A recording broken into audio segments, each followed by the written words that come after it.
નમસ્કાર મિત્રો, આજે હું તમને થોડા મહિના પહેલાની એક વાર્તા કહેવા જઈ રહ્યો છું। હું એક રાજસ્થાની ચા વેચનાર પાસે ગયો અને તેની ચાની દુકાન પાછળના રૂમમાં તેની સાથે પ્રેમ કર્યો। મારું નામ શુભ છે અને હું કામ માટે મુંબઈથી પુણે આવ્યો હતો। હું મુંબઈમાં એક કંપનીમાં કામ કરું છું અને અહીં હું કંપની વતી થોડા સમય માટે પુણે આવ્યો હતો। મેં પુણેમાં એક રૂમ ભાડે લીધો હતો અને હું દરરોજ સવારે વહેલા ઘરેથી નીકળી જતો અને સાંજે 7 વાગ્યા સુધીમાં પાછો આવતો। હું એકલો હોવાથી હું મારો નાસ્તો અને બપોરનું ભોજન બહાર જ લેતો। આ એક સાચી રાજસ્થાની વાર્તા છે। મારા ઘરથી થોડે દૂર એક ચાની દુકાન હતી જ્યાં હું દરરોજ સવારે ચા અને નાસ્તો લેતો હતો। ક્યારેક હું ત્યાં સાંજનો નાસ્તો પણ લેતો। તે નાનું હોટેલ એક રાજસ્થાનીનું હતું। રાજસ્થાની અને તેની પત્ની બંને ત્યાં કામ કરતા હતા। તે બંને ઝૂંપડીની પાછળ એક નાના ઓરડામાં રહેતા હતા। તે સ્ત્રી લગભગ 30 થી 32 વર્ષની હશે। તે ખૂબ જ સુંદર દેખાતી હતી અને તેનો રંગ ગોરો હતો। તે હંમેશા ઘાઘરા, ચોળી અને દુપટ્ટા પહેરતી। મેં ક્યારે આ બધી બાબતો પર બહુ ધ્યાન આપ્યું નથી। હું ફક્ત નાસ્તો કરીશ અને નીકળી જતો। હવે હું તે પતિ પત્નીથી ઘણો પરિચિત થઈ ગયો હતો કારણ કે હું તેમનો નિયમિત ગ્રાહક બની ગયો હતો। ક્યારેક હું મારા પોતાના હાથે જે ઈચ્છતો તે લઈ લેતો। તે પણ સંમત ન થયો। તેના બદલે તેણે પોતે કહ્યું, હા લો, એ કોઈ મોટી વાત નહોતી। દિવસો આમ જ ચાલતા હતા। એક દિવસ મને કામ પરથી પાછા આવવામાં થોડો મોડો પડ્યો જેના કારણે મને ખૂબ ભૂખ લાગી હતી અને મારા ટિફિન આવવામાં હજુ સમય હતો। તેથી મેં વિચાર્યું કે આજે આ સ્ટોલ પર કંઈક ખાઈશ। જો કે તે દુકાન રાત્રે 8 વાગ્યે બંધ થતી હતી, પણ મેં વિચાર્યું કે મારે જઈને જોવું જોઈએ કે તે ખુલ્લી છે કે નહીં। જ્યારે હું ત્યાં પહોંચ્યો ત્યારે દુકાન બંધ હતી, પણ તે બંને પાછળ રહેતા હતા, તેથી મેં ત્યાં જવાનું શરૂ કર્યું। તે દિવસે હું પાછળ ગયો અને પહેલી વાર તેને જોઈ। તે એક નાનો ઓરડો હતો। રૂમમાં લાઇટ ચાલુ હતી। મેં બૂમ પાડી। મારો અવાજ સાંભળીને મહિલાનો પતિ બહાર આવ્યો અને પૂછ્યું, શું થયું? તમને શું જોઈએ છે? શું તમે આજે બહુ મોડા આવ્યા? મેં કહ્યું, આજે હું થોડો મોડો પડ્યો છું। મને ખૂબ ભૂખ લાગી છે અને ટિફિન આવવામાં પણ મોડું થયું છે। તે સમજી ગયો અને તેણે અંદર ફોન કરીને ચા બનાવવાનું કહ્યું। થોડા સમય પછી તેની પત્ની મને ચા અને બિસ્કિટ લાવી। આટલું બધું મારું પેટ ભરવા માટે પૂરતું હતું। તે પણ મારી સાથે ચા પી રહ્યો હતો। ચા પીતા પીતા અમે બંને વાતો કરવા લાગ્યા। તેણે મને કહ્યું કે તેના પિતાની તબિયત સારી નથી અને તે થોડા દિવસો માટે તેના ગામ જઈ રહ્યો છે। આના પર મેં તેને પૂછ્યું, અરે જો તું ગામડે જાય તો હું નાસ્તો ક્યાં કરીશ? પણ તેણે જવાબ આપ્યો, સાહેબ, હું એકલો જઈશ। મારી પત્ની અહીં રહેશે અને દુકાનનું સંચાલન કરશે। હું 1 અઠવાડિયામાં પાછો આવીશ। મેં કહ્યું કે પછી ઠીક છે, નહીંતર મને ઘણી મુશ્કેલીનો સામનો કરવો પડ્યો હોત કારણ કે નજીકમાં બીજી કોઈ દુકાન નથી। થોડા સમય પછી હું મારા રૂમમાં પાછો આવ્યો। સવારે હું કામ પર જતો હતો ત્યારે મેં જોયું કે દુકાન માલિકનો પતિ બેગ લઈને જઈ રહ્યો હતો। મેં પણ તેમને બાય કહીને કામ પર ગયો। તે દિવસે હું સમયસર ઘરે આવ્યો અને દુકાનમાં નાસ્તો કરવા ગયો। પછી દુકાન પરની સ્ત્રી ચા બનાવી રહી હતી। મેં પણ ચાનો કપ લીધો। તેણીએ મને ચા આપી અને કામ કરવા લાગી। મેં તેને પૂછ્યું કે તું બધું ધ્યાન રાખજે। તેણે કહ્યું કે આમાં શું મોટી વાત છે? આ મારું રોજનું કામ છે। મેં પૂછ્યું કે તારો પતિ ગામ ગયો છે તો તું એકલી ડરતી નથી? પણ તે હસીને બોલી કે તું શેનાથી ડરે છે? હું કોઈથી ડરતી નથી। મેં કહ્યું કે આ સારી વાત છે। પછી મેં મારો નાસ્તો પૂરો કર્યો અને ત્યાંથી નીકળી ગયો। બીજા દિવસે મને ઘરે આવવામાં ફરી મોડું થયું। રાતના લગભગ 8:30 વાગ્યા હતા અને મને ભૂખ પણ લાગી હતી। હું દુકાને પહોંચ્યો ત્યાં સુધીમાં તો દુકાન બંધ થઈ ગઈ હતી. મેં પહેલાની જેમ જ બૂમ પાડી, અંદર કોઈ છે? આજે તે સ્ત્રી બહાર આવી. જ્યારે તે બહાર આવી ત્યારે તેણે ફક્ત ઘાઘરા અને ચોલી પહેરી હતી અને દુપટ્ટો પહેર્યો નહોતો. હું કંઈ બોલું તે પહેલા જ તેણે મને પૂછ્યું, સાહેબ, શું તમને જરૂર છે? મેં કહ્યું કે તમે બિસ્કિટ લઈ આવશો.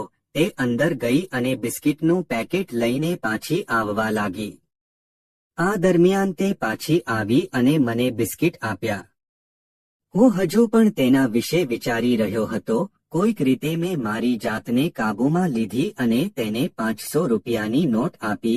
તેણીએ કહ્યું, સાહેબ, મારી પાસે હમણાં કોઈ વધારાના પૈસા નથી. તમે કાલે મને આપી શકો છો? વાંધો નહીં, મેં ઠીક કહ્યું અને ત્યાંથી ચાલ્યો ગયો. હું મારા રૂમમાં આવ્યો પણ તે સ્ત્રી હજુ પણ મારી સામે ફરતી હતી. મારા મનમાં પ્રેમમાં પડવાનો વિચાર આવવા લાગ્યો પણ મને ખબર નહોતી કે આ કેવી રીતે થશે. પછી મેં વિચાર્યું કે આ યોગ્ય સમય છે. તેનો પતિ અત્યારે ઘરે ન હોવાથી હું તેને પૈસા આપવાના બહાને તેના રૂમમાં ગયો. હું ત્યાં ગયો અને તેને બોલાવી. હું ખૂબ જ નરમાશથી બોલ્યો, જેથી કોઈ બીજું સાંભળી શકે પણ મારો અવાજ એટલો ધીમો હતો કે કદાચ તે સ્ત્રી પણ સાંભળી ન શકે. મને લાગ્યું કે મારે અંદર જઈને જોવું જોઈએ. કદાચ તે કોઈ કામમાં વ્યસ્ત હતી. હું અંદર ગયો કે તરત જ દરવાજો બંધ થઈ ગયો. મેં ડોરબેલ વગાડ્યો અને તે સ્ત્રી બહાર આવી. હું તેને જોતો રહ્યો. પહેલા તો તે ગોરી હતી અને તેના ઉપર તેણે વાળ ખુલ્લા રાખ્યા હતા અને ફક્ત ઘાઘરા અને ચોલી પહેરી હતી. હું ત્યાં ખૂબ ખુશ થઈને આવ્યો હતો. મને જોયા પછી તેણે કહ્યું, અરે સાહેબ, તમે ઘણા સમય પછી ફરી અહીં આવ્યા છો. મેં કહ્યું કે હું તમને તમારા પૈસા આપવા આવ્યો છું. આના પર તેણીએ કહ્યું, અરે સાહેબ, જો તમે કાલે મને તે આપ્યા હોત તો સારું થાત, પણ મેં તેને પૈસા આપી દીધા. મારું ધ્યાન હજુ પણ તેના પર હતું અને તેણે પણ આ જોયું હતું. તેણીએ મને ફરીથી પૂછ્યું, તમને બીજું કંઈ જોઈએ છે સાહેબ? હું મનમાં વિચારી રહ્યો હતો કે હવે હું તેને કેવી રીતે કહું કે હું તને પ્રેમ કરવા માંગુ છું, પણ હું કંઈ કરી શક્યો નહીં. મેં તેને પૂછ્યું કે શું મને થોડું પાણી મળશે? તેણે મને અંદર આવવા કહ્યું અને હું અંદર ગયો. તેનો ઓરડો બહુ મોટો નહોતો. એક બાજુ બાથરૂમ હતું, બીજી બાજુ રસોડું હતું અને બીજી બાજુ ખાટલો હતો જેના પર ખાડો હતો. તેના પલંગ તરફ જોઈને હું વિચારી રહ્યો હતો કે તેનો પતિ આવા પલંગ પર કેવી રીતે સૂતો હશે. તેણીએ મને ખાટલા પર બેસવાનું કહ્યું એટલે હું બેસી ગયો. મારી નજર વારંવાર તેની તરફ જતી હતી. તે પણ આ સમજી ગઈ. આ કરતી વખતે તેણે મને જોયો અને પૂછ્યું કે શું થયું સાહેબ? મેં કંઈ કહ્યું નહીં. મને બસ તરસ લાગી છે. તે હસવા લાગી અને કહ્યું, બધું બરાબર છે અને તે મારા માટે પાણીનો ગ્લાસ લાવી આપી. મેં પાણી પીધું અને ગ્લાસ નીચે રાખ્યો.